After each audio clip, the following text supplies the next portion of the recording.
नमस्कार एवरीवन। आज की क्लास अपना स्टार्ट करते हैं। This is going to be an interesting class.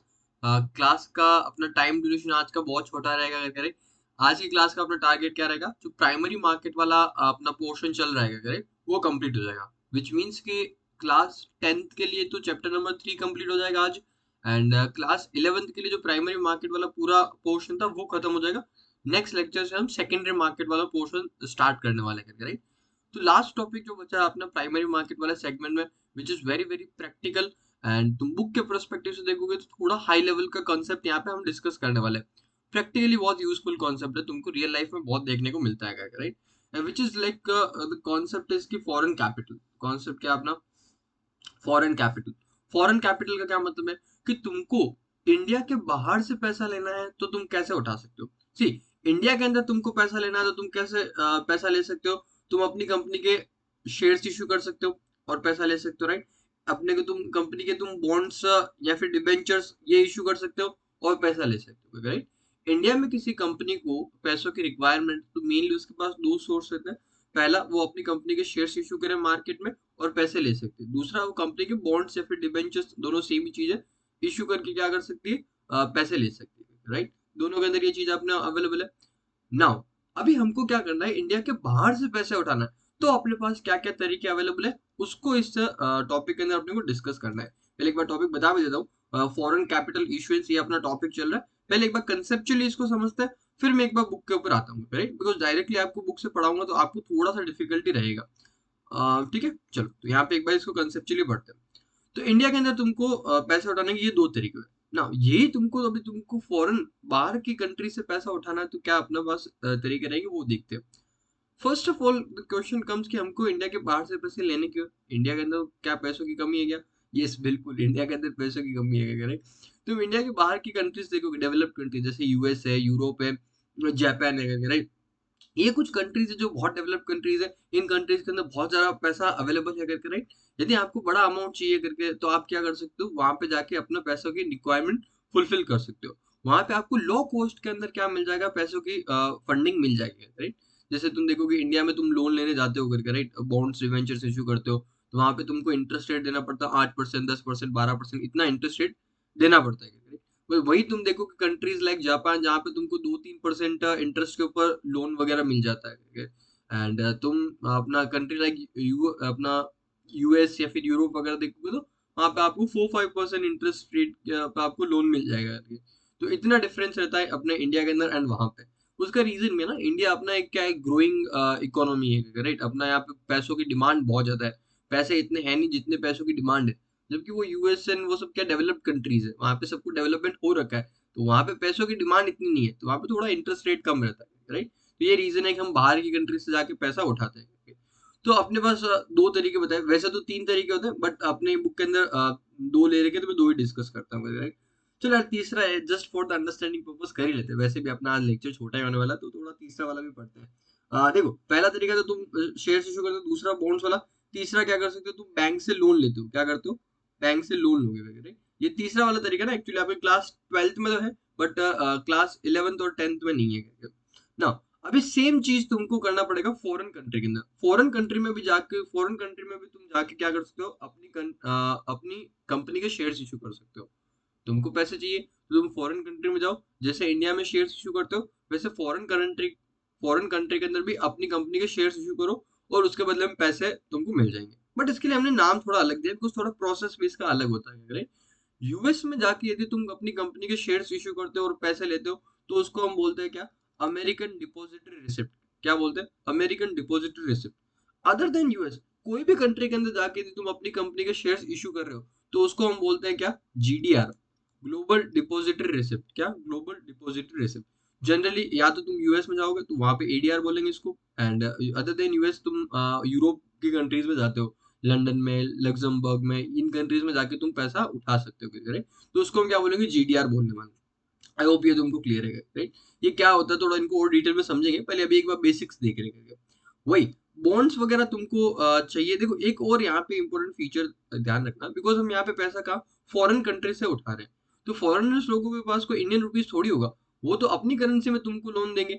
Most probably तुमको यहाँ पे लोन मिलता है किसके अंदर, डॉलर टर्म्स के अंदर लोन मिलता है, राइट? तो मैं बोलता हूँ फॉरेन करेंसी, तुम यही माइंड में लेके चला करो कि तुमको डॉलर के अंदर पैसा मिल रहा है, ठीक है? तो पहला तो ये होगा, तुम शेयर्स वगैरह इशू कर सकते हो। दूसरा, तुम बॉन्ड्स इशू कर सकते हो, इंडिया में भी बॉन्ड्स इशू करते हो, इंडिया के बाहर भी बॉन्ड्स इशू कर सकते हो।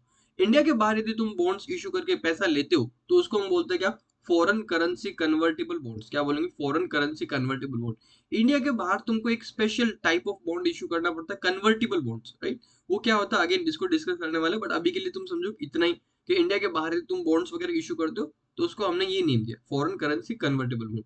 फॉरेन करेंसी क्यों? बिकॉज तुमको फॉरेन करेंसी के अंदर पैसा आ रहा है, यूएस डॉलर के अंदर तुमको पैसा मिल रहा है, तो इसके लिए इसको फॉरेन करेंसी बोला। कन्वर्टेबल बॉन्ड्स क्यों? बिकॉज बॉन्ड्स ये इस टाइप के बॉन्ड्स है, डिबेंचर्स है, जो कि जब का लोन का टाइम पीरियड खत्म होगा, बिकॉज बॉन्ड्स क्या है, लोन लेने का इंस्ट्रूमेंट है ना, तो जब तुम्हारा वो लोन का टाइम पीरियड खत्म होएगा तो तुमको वापस लोन का पैसा चुकाते नहीं गए, राइट? प्रिंसिपल अमाउंट तुमको वापस नहीं देते, बल्कि तुमको उसके इक्विटी शेयर्स दे देते हैं। उतने अमाउंट के क्या करेंगे, तुमको इक्विटी शेयर्स दे देंगे। इसके लिए इसको कन्वर्टेबल बॉन्ड्स बोलते हैं, राइट? क्योंकि तुम्हारे बॉन्ड्स बाद में चल के इक्विटी शेयर्स में कन्वर्ट हो जाते हैं। आई होप तुमको ये क्लियर होगा, बट स्टिल डिटेल में समझेंगे। फिर बैंक लोन वाला, अगेन ये तुम्हारे सिलेबस में है नहीं, बट स्टिल हम थोड़ा अंडरस्टैंडिंग पर्पस के लिए देखते हैं। इसको हम बोलते हैं ईसीबी, एक्सटर्नल कॉमर्शियल बोरोइंग। क्या? External commercial borrowing. 12th की क्लास में तो तुम्हारा ये भी सिलेबस में रहेगा ना। ईसीबी बेसिकली क्या होता है, इंडिया में तुम किसी बैंक से लोन लेते हो तो जैसे मैंने बोला इंटरेस्ट रेट हाई रहता है, ठीक है? बट यही काम तुम क्या कर सकते हो, इंडिया के बाहर से भी कर सकते हो। जापान इसके लिए एकदम बेस्ट डेस्टिनेशन है, राइट? जापान जैसी कंट्री में जाओ जहाँ पे इंटरेस्ट रेट बहुत ही कम है, वहां की बैंक से तुम लोन ले लो, तो इसको हम क्या बोलेंगे, एक्सटर्नल कॉमर्शियल बोरोइंग बोलते हैं। बहुत टेक्निकल लो का टर्म है करके, राइट? तो इसको बोलते हैं। अपनी कंपनीज लाइक रिलायंस, अडानी ने, इन्होंने बहुत भर भर के लोन ले रखा है उन कंट्रीज से करके, राइट? तो आई होप तुमको समझा होगा कि इंडिया के अंदर तो तुमको पैसा उठाना तो ये तरीके, और इंडिया के बाहर से तुमको पैसा उठाना है तो इंस्ट्रूमेंट्स देखो वही रहेंगे, बट उनके नेम चेंज हो जाएंगे। इंस्ट्रूमेंट्स वही रहेंगे, उनके नेम्स क्या हो जाएंगे, थोड़े थोड़े चेंज हो जाएंगे। आई होप ये आपको समझा होगा। अभी वन बाय वन इनको एक बार डिटेल के अंदर डिस्कस करते हैं। हाँ, और एक और बता दो, अपनी क्लास 10th के लिए तो सिर्फ ये वाला टॉपिक ही सिलेबस में, और क्लास 11th के लिए ये दोनों सिलेबस में, ठीक है? क्लास 10th में सिर्फ और सिर्फ ये एडीआर जीडीआर ये अपने सिलेबस के अंदर रहेगा। क्लास 11th के लिए सिर्फ और सिर्फ ये दोनों रहेगा। तीसरा तो ये दोनों के अंदर ही नहीं है, ये 12th में आएगा, ठीक है? अभी चालू करते हैं अपना पढ़ना यहाँ पे। Yes, can companies in India raise foreign currency resources? India की company foreign currency resources raise कर सकती है क्या? मतलब फॉरेन करेंसी के अंदर पैसा उठा सकती है क्या? तो इसका आंसर एब्सोल्युटली यस, हम कर सकते हैं ये काम। यस, आंसर क्या है? Absolutely yes. Indian companies are permitted to raise foreign currency resources, मतलब रिसोर्स का मतलब मनी, चाहिए तो लिख लेना। फॉरेन करेंसी रिसोर्सेज मतलब फॉरेन करेंसी के अंदर पैसा, थ्रू टू मेन रिसोर्सेज। पहला क्या है? Issue of foreign currency convertible bonds. हमने देखा था कि ये वाला foreign currency convertible bonds issue कर सकते हो तुम करके, राइट? जिसको ये कॉमनली नोन एज एफसीसीबी, शॉर्ट के अंदर इसको इस तरीके से बोलते हैं, राइट? नाउ 10th की बुक में देखो एक यहाँ पे छोटा सा चेंज है। 10th की बुक में क्या बोलता है ना कि इसको commonly known as euro issue बोलते हैं। क्या बोलते हैं?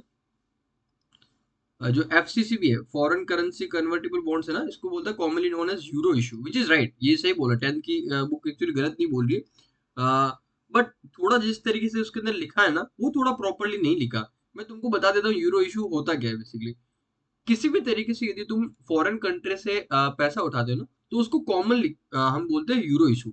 तो इसके अंदर तुम जो फॉरेन करेंसी कन्वर्टेबल बॉन्ड से या फिर एडीआर जीडीआर से किसी भी इंस्ट्रूमेंट को यूज करके तुम पैसा उठाओगे तो उसको हम यूरो इशू बोल सकते हैं। ये एक पॉपुलर टर्म है जो हम यूज करते हैं तुमको फॉरेन कंट्री से पैसा उठाना है, करेक्ट? बट तुम्हारे 10th की बुक के अंदर तुम देखोगे तो इसको जो यूज किया ना, इससे तुमको समझता है कि सिर्फ और सिर्फ ये फॉरेन करेंसी कन्वर्टेबल बॉन्ड्स है, इसी को हम यूरो इशू बोलते हैं। जबकि ऐसा नहीं है। तुम फॉरेन करेंसी कन्वर्टेबल बॉन्ड्स या फिर एडीआर जीडीआर किसी भी इंस्ट्रूमेंट को यूज करके फॉरेन कंट्री से पैसा उठाते हो तो उसको हम यूरो इशू बोलते हैं। It's a broader term, right? तो 10th वालों बस थोड़ा ध्यान रख लेना और कुछ नहीं, बट कंसेप्चुअल अंडरस्टैंडिंग के लिए बता रहा हूँ, बाकी तो कुछ ज्यादा मैटर करता नहीं है, right? और 11th में तो ये बोला ही नहीं है टर्म करके, तो तुम भूल ही जाओ इसको ना। अभी डिस्कस करते हैं। पहला तो ये तरीका हो गया, फॉरेन करेंसी कन्वर्टेबल बॉन्ड। दूसरा, issue of ordinary shares through depository receipt, namely global depository receipt जिसको हम जीडीआर बोलेंगे, एंड अमेरिकन डिपॉजिटरी रिसिप्ट जिसको एडीआर बोलेंगे। ये क्या है? शेयर्स इशू करते हो तो उसको हम ये नाम दे रखा है हमने। किसको इशू करेंगे? ऑफ कोर्स फॉरेन इन्वेस्टर्स को इशू करेंगे। फॉरेन इन्वेस्टर्स में इंस्टीट्यूशनल इन्वेस्टर्स भी हो सकते हैं, इंडिविजुअल इन्वेस्टर्स भी हो सकते हैं। इंस्टीट्यूशनल इन्वेस्टर्स का मतलब क्या है, वो फॉरेन कंट्री के जो बड़े बड़े इंस्टीट्यूशंस है, फाइनेंस कंपनीज है, उधर के जो म्यूचुअल फंड्स है, उधर के जो पेंशन फंड्स है, उधर की जो बड़ी बड़ी कंपनीज है, इनको हम बोलते हैं institutional investors, correct. Individual investors जो इंडिविजुअल लोग है, करेक्ट, लेट्स से कि सुंदर पिचाई अगर इस टाइप के लोग क्या इंडिविजुअल लोग हैं, इनको भी चाहिए तो ये इशू कर सकते हैं, वो भी इनको खरीद सकते हैं। देन आगे चले। नाउ अभी डिस्कस करते हैं इन डिटेल अपना अमेरिकन डिपॉजिट रिसिप्ट क्या होता है, ये जरा समझते हैं, करेक्ट। पहले मैं आपको एक बार पूरा इसका प्रोसेस समझाऊंगा, क्योंकि अगेन डायरेक्टली बुक से देखूंगा तो आपको थोड़ा कंफ्यूजन रहेगा। तो पहले एक बार इसको प्रोसेस समझते हैं अपना डिटेल के अंदर, किस तरीके से काम करता है। लेट्स से कि अपने को क्या करना है, अपनी कंपनी के शेयर्स इशू करने हैं फॉरेन कंट्री के अंदर। तो इसका प्रोसेस क्या रहता है? फर्स्ट ऑफ ऑल एक बैंक होता है, कस्टोडियन बैंक। क्या होता है? Custodian bank. क्या रहेगा? कस्टोडियन बैंक रहेगा। ये बैंक कहाँ पे रहता है? इंडिया के अंदर रहेगा। ये कहाँ पे रहेगा? इंडिया के अंदर। इंडिया के अंदर रहेगा। और कंपनी मान लेते हैं अपना इन्फोसिस कंपनी है, बिकॉज इन्फोसिस ने एक्चुअल में किया है ये सब। इन्फोसिस, ठीक है। आई डोंट नो स्पेलिंग इसका सही है कि नहीं है, देख लेना, मतलब ओके। आई आता है या वाई आता है, आई डोंट नो। ठीक है, चलो। तो इन्फोसिस कंपनी है। हाँ, तो इन्फोसिस कंपनी है, इसको क्या करना है, अपने शेयर इंडिया के बाहर इशू करने हैं। कहाँ पे? यूएस के अंदर इशू करना है। तो उसके लिए क्या प्रोसेस रहेगा, वो देखते हैं। तो सबसे पहले तो इन्फोसिस ने डिसाइड किया उसको कितने 1 लाख शेयर्स इशू करने हैं। कितने? 1 लाख इंडियन शेयर्स इशू करने हैं। तो वो क्या करेगी, सबसे पहले वो 1 लाख अपनी इंडियन कंपनी के शेयर्स लेके जाएगी, और इंडिया के अंदर एक कस्टोडियन बैंक उसको ये 1 लाख शेयर्स दे देगी। 1 लाख क्या करेगी, 1 लाख शेयर्स दे देगी। किसके पास जमा कराए हमने? कस्टोडियन बैंक को। इन्फोसिस के 1 लाख शेयर हमने जमा करा दिए, राइट। ना, पहली बात तो कस्टोडियन बैंक होती कौन सी है? ये मेनली जो इंडिया की नॉर्मल बैंक्स होते हैं ना, HDFC bank, ICICI bank, SBI bank, इन यही बैंक है, राइट। कोई अलग बैंक नहीं है। बट यहाँ पे इनका स्पेशल काम क्या रहेगा, हमने उनको जाके शेयर्स दिए। इस बैंक का काम है एज अ कस्टोडियन उन शेयर्स को स्टोर करके रखना, उन शेयर्स को सेफली अपने पास में स्टोर करके रखना, बस यही काम है, राइट। और इनका कोई यूज नहीं है करके। तो इस बैंक के पास जाके हमने 1 लाख शेयर्स दे दिए। अभी इन्फोसिस ने क्या किया, यूएस में भी एक बैंक को हमने अपॉइंट किया, जिसको हम बोलेंगे क्या, डिपॉजिटरी बैंक। क्या बोलेंगे? डिपॉजिटरी बैंक बोलेंगे, ठीक है। लेट्स से कि डिपॉजिटरी बैंक अपना है जेपी मॉर्गन, ये करके एक बहुत बड़ा बैंक है, राइट। कोई भी हो सकता है, JP Morgan, Morgan Stanley, Goldman सैक्स, इतने सारे बैंक है करके, राइट। और ये कहाँ पे रहेगा? यूएस के अंदर रहेगा, यूनाइटेड स्टेट्स के अंदर, ठीक है। वहां पे हमने क्या उसको अपॉइंट किया, डिपॉजिटरी बैंक को अपॉइंट किया, जेपी मॉर्गन। ना, अब इस डिपॉजिटरी बैंक का क्या काम रहेगा, तो ये डिपॉजिटरी बैंक कांटेक्ट करती है किससे? कस्टोडियन बैंक से। और उसको पूछती है तेरे को 1 लाख शेयर्स मिल गए, वो बोलता है 1 लाख शेयर्स मिल गए। तो अभी डिपॉजिटरी बैंक ये क्या करेगा, ये शेयर्स इशू कर देगा 1 लाख का। क्या करेगा? एडीआर इशू कर देगा। क्या करेगा? 1 लाख एडीआर इशू कर देगा। एडीआर क्या? American deposit receipt. Because India के यदि शेयर्स यूएस के अंदर तुमको बाइंग एंड सेलिंग करना है, इशू करना है, तो उसके लिए नाम हमने अलग दिया है, विच इज एडीआर। क्या? American deposit receipt. यूएस है तो उसके केस में तो ये क्या करेगा, 1 लाख का एडीआर इशू कर देगा। किसको? यूएस इन्वेस्टर्स को। यूएस के जो इन्वेस्टर्स है उनको ये हम एडीआर इशू कर देंगे। उनको हम क्या करने वाले? एडीआर इशू कर देंगे। आई होप तुमको समझा होगा किस तरीके से प्रोसेस काम होता है, समझा। इन्फोसिस को क्या करना है, फॉरेन कंट्री से पैसा उठाना है करके। तो उसने पहले क्या किया, 1 लाख शेयर्स जाके जमा कराया किसके पास? कस्टोडियन बैंक के। और फिर उसने एक अपॉइंट किया क्या, डिपॉजिटरी बैंक, जो कि यूएस में रहेगा। डिपॉजिटरी बैंक जैसे कि जेपी मॉर्गन। तो इसने पहले कांटेक्ट किया कस्टोडियन बैंक से, उसको पूछा 1 लाख शेयर्स तुमको मिल गए, वो बोलता मिल गए। तो अभी ये क्या करता है, 1 लाख जो एडीआर है ये इशू कर देता है यूएस इन्वेस्टर से। एंड उससे जो पैसा आता है, ठीक है, यूएस इन्वेस्टर से पैसा आएगा, वो किसके पास चला जाएगा? इन्फोसिस के पास चला जाएगा। जो पैसा रहेगा वो किसके पास? इनके पास चला जाएगा। और फिर इन्फोसिस कंपनी क्या करेगी, इसके बदले में जो भी अपना डिविडेंड देना होता है या फिर कैपिटल अप्रिशिएशन हो, वो इनको मिलता रहता है। तो आई होप तुमको समझा होगा कि एडीआर वाला प्रोसेस काम कैसे करता है करके, राइट ना। कुछ एक दो इंपॉर्टेंट चीजें बता देता हूँ करके, राइट। जनरली क्या रहता है कि जो 1 एडीआर इक्वल्स टू, जनरली क्या रहेगा, 1 एडीआर इक्वल्स टू 1 शेयर। ये जनरली इस तरीके से रहता है। क्या? एक एडीआर रिप्रेजेंट करता है वह एक शेयर को। बट जरूरी नहीं है कि हमेशा ऐसे ही होगा। ऐसा भी हो सकता है कि 1 एडीआर इक्वल्स टू 2 शेयर, ऐसा भी पॉसिबल है, ठीक है। 1 एडीआर इक्वल्स टू 10 शेयर, ऐसा भी क्या होता है, पॉसिबल है। तुमको समझा? जनरली तो मैंने क्या बोला, एक एडीआर इक्वल्स टू एक शेयर रहेगा, बट चाहिए तो तुमको यहाँ पे एक एडीआर इक्वल्स टू 2 शेयर, एक एडीआर इक्वल्स टू 10 शेयर, ऐसा भी हो सकता है। ये कौन करती है? कंपनी डिसाइड करती है, हम लोग डिसाइड नहीं करते, कंपनी डिसाइड करती है। नाउ लेट्स से कि एक एडीआर इक्वल्स टू एक शेयर है, तो यहाँ पे 1 लाख शेयर है, तो यहाँ पे 1 लाख एडीआर इशू हो जाएंगे। बट एक एडीआर इक्वल्स टू 10 शेयर है, तो उस केस में क्या रहेगा? यहाँ पे सिर्फ और सिर्फ 10,000 एडीआर इशू होंगे, राइट? बिकॉज यहाँ पे एक एडीआर किसके बराबर है? 10 शेयर्स के बराबर है। तो हम क्या करेंगे? सिर्फ 10,000 एडीआर इशू करेंगे, यदि इस तरीके के अलग अलग रेशियो है तो, राइट? आई होप तुमको क्लैरिटी मिला होगा। अभी एक बार इसको बुक से रीडिंग करना स्टार्ट करते हैं। 11th वाला रहता है, यहाँ पे भी सेम मटेरियल है ना। अमेरिकन, आप देखो, एक और चीज बता देता हूँ, क्या है, एक तो बार बार आती रहती है। देखो एडीआर अभी रिप्रेजेंट किसको कर रहा है? शेयर्स को रिप्रेजेंट कर रहा है। एडीआर किसको रिप्रेजेंट कर रहा है? इंडियन कंपनी के शेयर्स को रिप्रेजेंट कर रहा है। तो एडीआर अभी किसको रिप्रेजेंट कर रहा है? तो इसको जो हम टेक्निकल यहाँ पे टर्म यूज करते हैं, वो यूज करते हैं एडीएस, अमेरिकन डिपोजिटरी शेयर। किसको? American depository share. तो मैं एडीएस बोलूं या फिर एडीआर बोलूं, दोनों सेम ही चीज है, उसके अंदर कंफ्यूज मत होना। कभी ये एडीएस बोल रहा है, कभी एडीआर बोल रहा है, both are the same thing.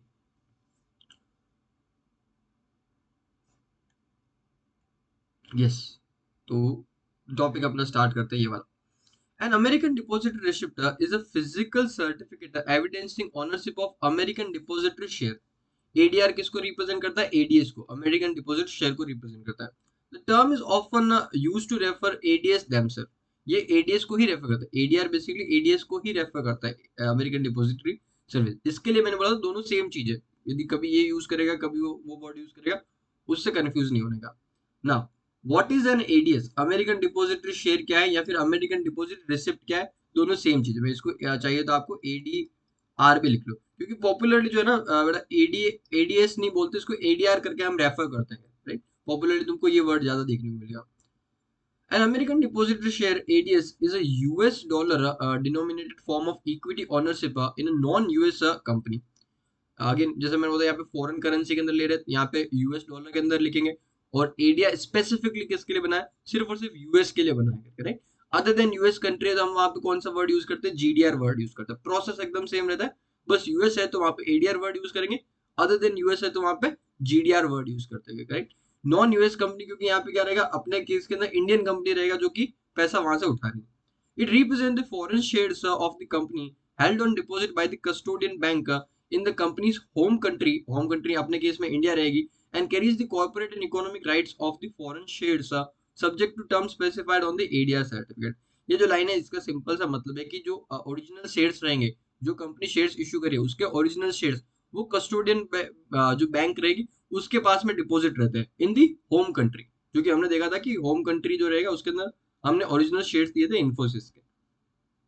One or several ADS can be represented by a physical ADR certificate. The term ADR and ADS are often used interchangeably. जैसे मैंने बोला था, ADR और ADS दोनों को interchangeable यूज करते हैं, दोनों सेम चीज है, राइट? ना ये वाला पॉइंट अच्छा है, जो कि मैंने तुमको एक्सप्लेन किया था। वन और सेवरल एडीएस, एक या फिर एक से ज्यादा जो शेयर है वो रिप्रेजेंट हो सकते हैं बाय द फिजिकल एडीआर। मतलब जो एक अमेरिकन डिपॉजिट रिसिप्ट है, उसके अंदर मल्टीपल उस कंपनी के शेयर्स हो सकते हैं। मतलब ना, एक एडीआर इक्वल्स टू 10 शेयर्स भी हो सकता है। तो बस वो वाली लाइन बोल रहा है। Then ADS provide US investors with a convenient way to invest in overseas countries and trade non-US securities in the US. ADS are issued by a depository bank such as JP Morgan Chase Bank, correct?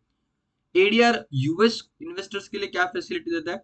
वो चाहे US वाले चाहे तो क्या कर सकते हैं, अभी अदर देन यूएस कंपनी के अंदर भी इन्वेस्ट कर सकते हैं, ये उनको बेनिफिट मिलेगा। एंड यहाँ पे आपने को करना क्या रहेगा कि जो एडीएस है वो इशू कौन करता है? डिपॉजिटरी बैंक इशू करती है, जैसे कि जेपी मॉर्गन चेस बैंक है, राइट? ये एक यूएस की बैंक है। ये डिपॉजिटरी बैंक कहाँ की रहती है? यूएस की बैंक होनी चाहिए। They are traded in the same manner as the shares in the US companies on the New York Stock Exchange or American Stock Exchange or quoted on the Nasdaq and over the counter market। जैसे US की कोई भी company है, जैसे कि space x company है, अपना Tesla company है, अमेजोन एक कंपनी है, ये यूएस की कंपनीज है। जैसे वो नॉर्मली वहां के स्टॉक एक्सचेंज में ट्रेडिंग होता है ना उनका, वैसे अपने जो एडीआर रहेंगे उनका भी बाइंग एंड सेलिंग वहां के स्टॉक एक्सचेंज पे होएगा, राइट?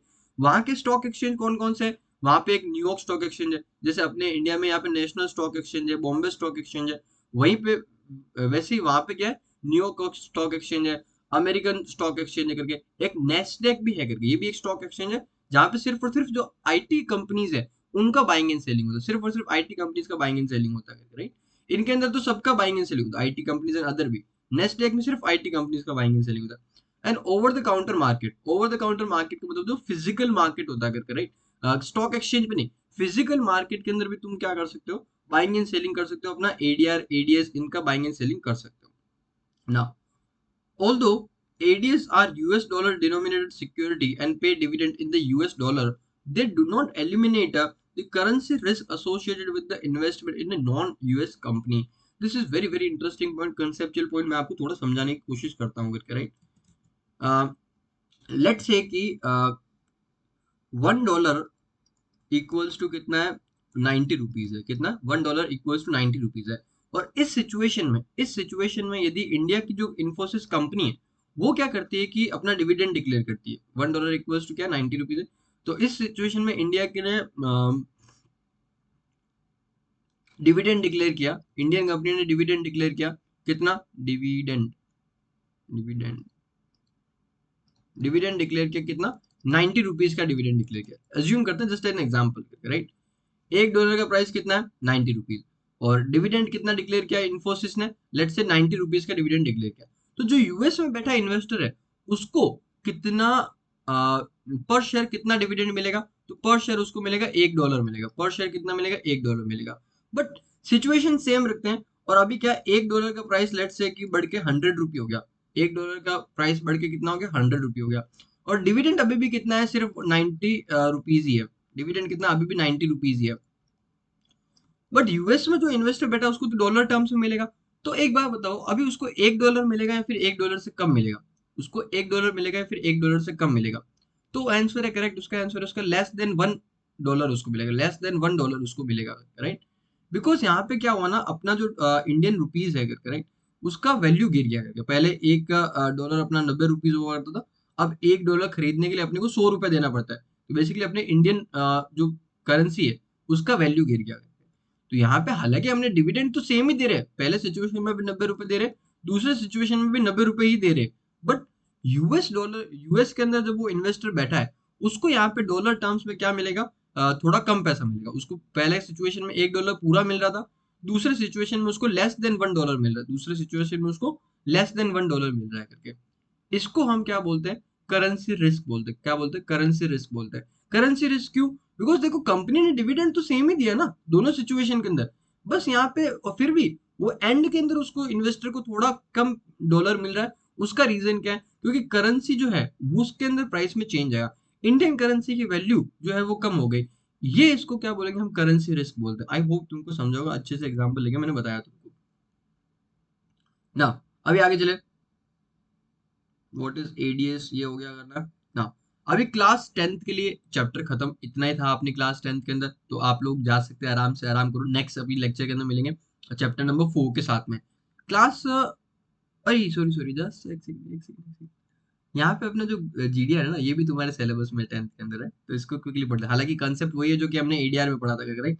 एडीआर एंड जीडीआर पहले बता दो एकदम सेम चीज है। जो मैंने यहाँ पे एडीआर तुमको करके एक्सप्लेन किया ना, वही चीज तुमको यदि समझना है तो तुम इसको एज ए जीडीआर करके समझ सकते हो। बस एडीआर की जगह वर्ड यूज कर लेना, जीडीआर। एंड एक और चेंज होगा, इंस्टेड ऑफ यूएस यहाँ पे क्या रहेगा, country other than US country रहेगा करके। बाकी सारी की सारी चीजें सेम है। एक बार क्विकली सीधा रीड ही करते हैं क्योंकि कंसेप्ट वही है करके। GDR may be defined as a global finance vehicle that allows an issuer to raise capital simultaneously in two or more markets through a global offering. GDR may be used in the public or private market inside or outside the US. क्या बोल सकते हैं, GDR क्या रहेगा, again global finance instrument है जिससे तुम पैसा ले सकते हो करके ना। इससे तुम क्या कर सकते हो कि भैया यूएस के अंदर या फिर यूएस के बाहर से पैसा उठा सकते हो। जनरली यूएस के बाहर से पैसा लेते हो तो हम वर्ड यूज करते हैं जीडीआर, बिकॉज तुम यूएस के अंदर पैसा उठा रहे हो तो वहां पे तो हम एडीआर यूज करेंगे ना। तो यहाँ पे इसने बोला था दोनों, बट जनरली यूएस के बाहर हम इसको यूज करते हैं तो काम लेते हैं ना। जीडीआर क्या रहेगा, एक negotiable certificate usually represent companies traded equity और debt the underlying share corresponds to the GDR in a fixed ratio से 1 जीडीआर इक्वल्स टू 10 शेयर। पहला तो क्या बोलता है, जो जीडीआर है उसके अंदर क्या हो सकता है, तुम्हारा शेयर भी हो सकता है और डेट इंस्ट्रूमेंट भी हो सकता है, बॉन्ड्स डिबेंचर दोनों हो सकते हैं, राइट। बट ये टेक्निकली गलत है करके, राइट, क्योंकि जनरली तुमको एक जीडीआर के नीचे इक्विटी शेयर्स देखने को मिलते हैं। डेट वाला नहीं देखने को मिलता। डेट वाला कहाँ पे देखने को मिलता है? वो एफसीसीबी, फॉरेन करेंसी कन्वर्टेबल बॉन्ड में। बट तुम्हारा बुक बोलता है दोनों, तो तुम दोनों ध्यान में रखना करके। फिर यहाँ पे क्या बोलता है, एक जीडीआर। अब देखो यहाँ पे क्योंकि बाकी भी देखो ये भी समझता है करके, राइट? तो इसके लिए शेयर्स, सिर्फ शेयर्स की बात कर रहे हैं। Underlying shares correspond to GDR in a fixed ratio, कि एक जीडीआर इक्वल्स टू 10 शेयर्स हो सकता है। ये एज एन एग्जांपल दिया है। जरूरी नहीं हो कि एक जीडीआर 10 शेयर हो। ऐसा भी हो सकता है एक जीडीआर इक्वल्स टू 1 शेयर हो करके, ठीक है? ऐसा भी हो सकता है कि एक जीडीआर इक्वल्स टू 4 शेयर्स होकर, कुछ भी हो सकता है। ये कंपनी डिसाइड करती है, राइट? अभी एक प्रैक्टिकल रिलायंस का एग्जांपल आपको बताता भी हूँ मैं। देन अंडरस्टूड, ये आपको क्लियर है क्या? जैसा सेम एडीआर के अंदर था, सेम टू सेम वैसा जीडीआर के अंदर है। अभी एक बार मैं आपको इसको प्रैक्टिकली थोड़ा बताना चाहता हूँ कौन कौन सी अपनी कंपनीज है जिन्होंने एडीआर जीडीआर इशू किया है। पहले बात करते हैं इन्फोसिस का। इसी ये इन्फोसिस है, इसने क्या कर रखा है, अपना एडीआर इशू कर रखा है। एडीआर क्योंकि देखो ये ट्रेडिंग कहाँ पे हो रहा है इसका? न्यूयॉर्क स्टॉक एक्सचेंज में। कहाँ पे हो रहा है? न्यूयॉर्क स्टॉक एक्सचेंज में ट्रेडिंग हो रहा है करके, राइट? यहाँ पे नेस्डेक जो मैंने बोला था ना, आईटी इंडेक्स, जहाँ पे सिर्फ और सिर्फ आईटी कंपनीज होती है, तो वहां पे इसका बाइंग एंड सेलिंग होता है। ये इन्फोसिस है। यहाँ पे देखो प्राइस क्या चल रहा है, $12 प्राइस चल रहा है। कितना? $12 प्राइस चल रहा है, क्योंकि अगर यूएस डॉलर के अंदर इसका कोट करेंगे ना, यूएस डॉलर में इसका प्राइस बताएंगे, तो $12 अभी इसका प्राइस चल रहा है। ये देखो अभी मार्केट लाइव चल रहा है, तो तुमको यहाँ पे अभी जो करंट चेंजेस है यूएस के अंदर, मार्केट अभी वो ओपन हुआ ना, तो तुमको पता है ना, इंडिया यूएस के अंदर वो 7:30 बजे मार्केट ओपन होता है, मतलब इंडियन टाइम के अकॉर्डिंग देखोगे ना, तो यूएस के अंदर 7:30 बजे मार्केट ओपन होता है। तो अभी देखो लाइव मार्केट चल रहा है करके। देन यूएस के अंदर तुम अभी टाइम देखो, 11:14 हुए, ये यूएस के अंदर मॉर्निंग का टाइम है अभी। फिर अभी देखो नीचे क्या बता रहा हूँ तुमको, ये तो इन्फोसिस का देखा जिसने अपना एडीआर इशू कर रखा है यूएस में जो ट्रेड हो रहा है। अदर देन इन्फोसिस में तुम देखो बहुत सारी ये कंपनीज है, जैसे कि विप्रो है, थोड़ा जूम करोगे, जैसे कि विप्रो है, आईसीआईसी बैंक है, कोग्निजेंट है, एचडीएफसी बैंक है, डॉक्टर रेड्डी है। इन कंपनीज ने भी क्या कर रखा है, अपने जीडीआर इशू, सॉरी अपने एडीआर इशू कर रखे यूएस के अंदर। और देख लो इन सब का हमने क्या किया, डॉलर के अंदर प्राइस को डिनोमिनेट करके रखा है। विप्रो का प्राइस क्या, $1.95। ये अपना आईसीआईसी बैंक का $30 प्राइस चल रहा है, राइट? तो इस तरीके से इस प्राइस को हमने डिनोट करके रखते हैं। ये हुआ एडीआर की बात। अभी बात करता हूँ मैं किसका, जीडीआर का। तो उसके लिए मैं एग्जांपल लेता हूँ किसका, रिलायंस का एग्जांपल लेता हूँ, ठीक है? सी रिलायंस इंडस्ट्रीज लिमिटेड, ये उसका जीडीआर है करके, right? ये अभी देखो इसका प्राइस क्या चल रहा है, $52 इसका प्राइस चल रहा है, $53 ऑलमोस्ट करके। अगेन ये भी लाइव मार्केट है करके, तो वहां पे चल रहा है करके। डन, एक तो ये चीज है। और फिर इसके अंदर मेरे को क्या बताना था, हाँ, रिलायंस के केस में एक जो मेरे को इंपॉर्टेंट चीज बताना था कि जैसे मैंने बोला एक GDR equals to multiple shares हो सकता है ना, तो यहाँ पे वो वाला केस है। इन्फोसिस के केस में तो 1 एडीआर इक्वल्स टू 1 शेयर था। यहाँ पे 1 जीडीआर इक्वल्स टू 4 शेयर है रिलायंस के, क्या? 1 जीडीआर इक्वल्स टू 4 शेयर है रिलायंस के केस में। एंड फिर ये लास्ट एक ये चीज देख लो, ये अदर देन कुछ रिलायंस की कुछ कंपनीज है जिन्होंने अपने जीडीआर इशू कर रखा है। एसबीआई ने कर रखा है, एलएनटी कंपनी अपनी इंडिया की उसने कर रखा है, Axis bank, Mahindra, Tata steel, इन कंपनीज ने भी अपने जीडीआर वगैरह इशू कर रखे हैं। ये मोस्टली यूरोप की कंट्री के अंदर इनका बाइंग एंड सेलिंग होता है। आई होप तुमको एडीआर जीडीआर का पूरा पूरा अंडरस्टैंडिंग मिला होगा। तो अभी क्लास 10th के लिए तो अभी इतना ही था। अभी अपने क्लास 11th के लिए एक लास्ट छोटा सा टॉपिक बचा है, फिर उनका भी खत्म। क्लास 10th वाले तुम जा सकते हो आराम से। अभी नेक्स्ट लेक्चर में मिलेंगे चैप्टर नंबर 4 के अंदर, राइट? क्लास 11th के लिए एक छोटू सा टॉपिक और है, उसको मैं देख लेते quickly. What is meant by foreign currency convertible bond? जैसे मैंने एक्सप्लेन किया, बॉन्ड क्या होता है, एक लोन लेने का instrument.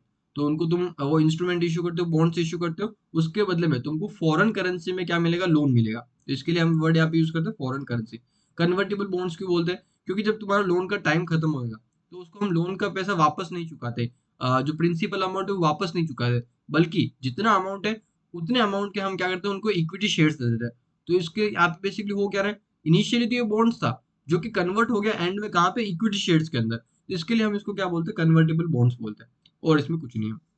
As per the definition given by RBI, foreign currency convertible bonds means a bond issued by the Indian company expressed in foreign currency and the principal and interest in respect of which is payable in foreign currency. जो उस पे interest देना है, principal amount देना है, वो किसको देंगे, फॉरेन करेंसी में पे करते हैं। These bonds that are convertible to equity after a certain period of time, ये जो बॉन्ड से कन्वर्ट हो जाएंगे कहाँ पे, इक्विटी शेयर्स के अंदर कन्वर्ट हो जाएंगे at the option of the bond holder. This is important, right? मैंने बोला कन्वर्ट हो जाएंगे, बट ये क्या होता है, ऑप्शन किसके पास में होता है, इन्वेस्टर के पास में ऑप्शन होता है।